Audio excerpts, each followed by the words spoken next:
Hi beekeepers, this is Conrad from middle of Ohio, right below Akron, Ohio. This is February the 8th.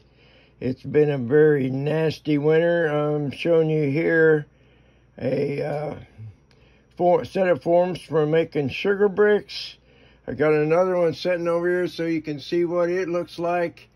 After I mix the sugar up, I put like 3 pounds of sugar and a third cup of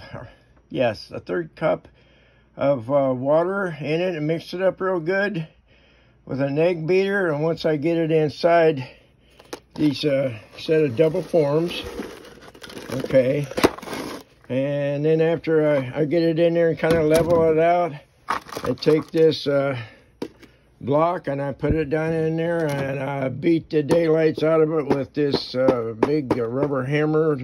You don't want to use metal, you'll break it, but that piece of wood there has to be good hardwood. You don't want to use softwood. It just don't work very good. And here is my supply of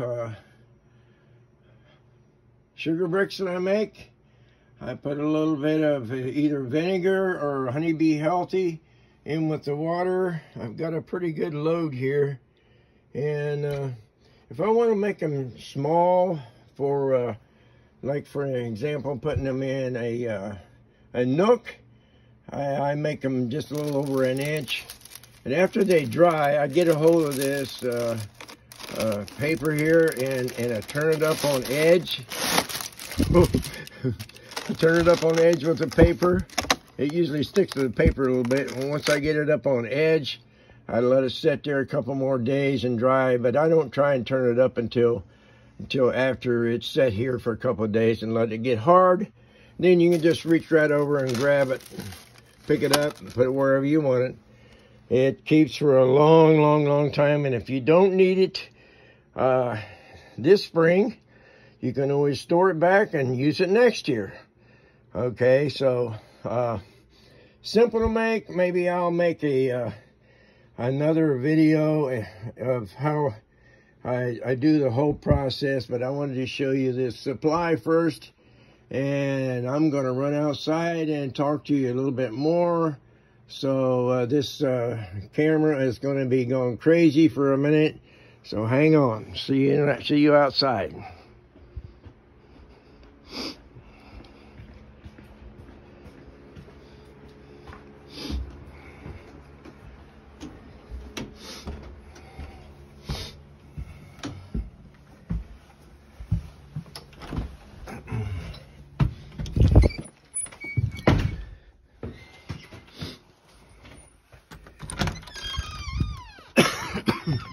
Very slippery. I gotta watch it I don't fall down. We have had one nasty winter, and a lot of not only cold but a lot of snow.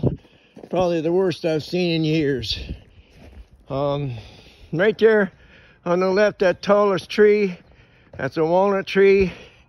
2 years ago there was a big swarm of bees come from somewhere and landed there. And I thought, you know what? I'll climb up there and cut that limb off and see what happens. And as the limb came down, they landed right in my neighbor's bush. You can see the bushes beyond the birdhouse there. They come about 2 feet off the ground. Real easy to get them. Oh boy, if I'd known what was going to happen, I would have let them go.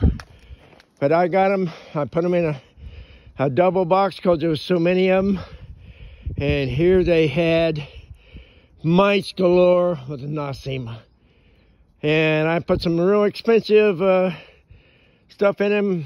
It comes from Europe. I ain't gonna name where because you'll figure out what it was, and I don't want no one getting mad. But I put extra medicine in there to kill the mites, and it was worthless. Killed 28 of my hives. 28. I had a total of 34 here at home, and it killed 28 of them. So I got a little wiser. I built this critter right here. It took me a while to learn how to do it. A lot of research and a lot of money. And I got this thing built. I call this a copper propane fogger. This little cup here is to measure your oxalic acid in, and it's also called wood bleach. You can pick it up at just about any hardware. You ask for wood bleach because they don't know what oxalic acid is. You can buy this torch right here. You can buy just about anywhere at the Tractor Supplies, and this tank, which is a little hotter, you can buy those at Walmart real cheap. If anyone wants any of these copper foggers, I'll be willing to trade you something. Or if you don't have nothing to trade, you can have that copper fogger itself for $100 plus shipping, okay? And I drilled all these holes, little 3/8 holes in the back of my hives to make it easier. You can see down at the other end also what's not covered with snow. And I have learned that I can fog a hive in 30 seconds. Yes, believe it, 30 seconds. But I make sure that I don't breathe none of that fog, because you have to move fast to keep that whole thing really hot to do it in 30 seconds, okay?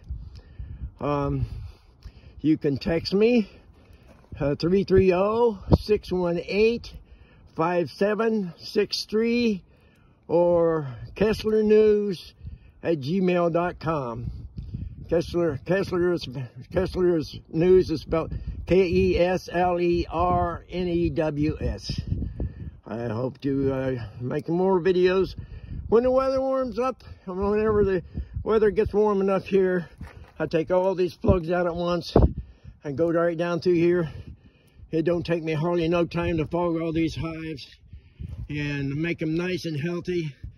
I did that this past last year's spring, and my bees exploded. One of my hives made 21 new queens. I had the best year ever simply by fogging them 2 to 3 times in the spring, 2 to 3 times the 1st of August, and 2 or 3 times real late in the fall before it gets below 55 degrees. And your bees will absolutely please you. You won't have to spend so much money, okay? So God bless you. God bless you all, and hope to get back with you later. Thank you. Bye.